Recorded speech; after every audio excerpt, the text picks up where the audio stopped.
కుల రాజకీయాలు చేయడం కాంగ్రెస్ కి అలవాటే అని ఆరోపించారు BJP MP Dharmapuri Arvind. Vote చోరీ జరిగితే 2018లో ఎందుకు మాట్లాడలేదని, కేసీఆర్ గెలిచినప్పుడు దీనిపై ఎందుకు ప్రశ్నించలేదన్నారు.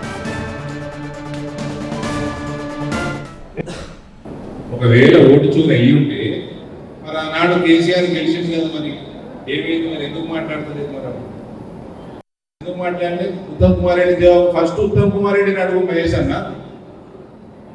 మీరు బీజేపీ మీద ఎందుకు ఎదుగుతున్నాం?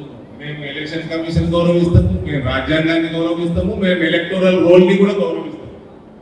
మా దగ్గర అందరూ నిల్చుంటారు, లోకల్ పార్టీలు అందరూ గట్టిగా కాంపిటీషన్ విపరీతంగా ఉన్నది. ఒక్క ఓటు ఇంటెంట్ అయితే వాళ్ళు రోజు ఓటర్ లిస్ట్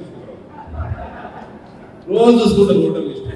నేనైతే వాళ్ళ నమ్మకంతో నేను వెళ్ళిపోతాను ఓటర్ లిస్ట్ చూడకుండా ఎలక్షన్ అయితే. ఒక్కటి కింది మీదకి అయితే వాళ్ళ వార్డులో కానీ వాళ్ళ గ్రామంలో కానీ తెలియదా? మరి అప్పుడు అయినట్టు బయటకు వచ్చింది, అయినట్టు 2018 నేను అంటలేని అయిందని. అప్పుడు మన ఉత్తమ్ కుమార్ రెడ్డి ఎందుకు పెట్టలే? ఏది ములాఖాతు మహేష్ భాయ్ देखो जरा बात करो उत्तम से. ఇక బీసీ కుల రాజకీయాలు కాంగ్రెస్ కి చేసిన అలవాటు.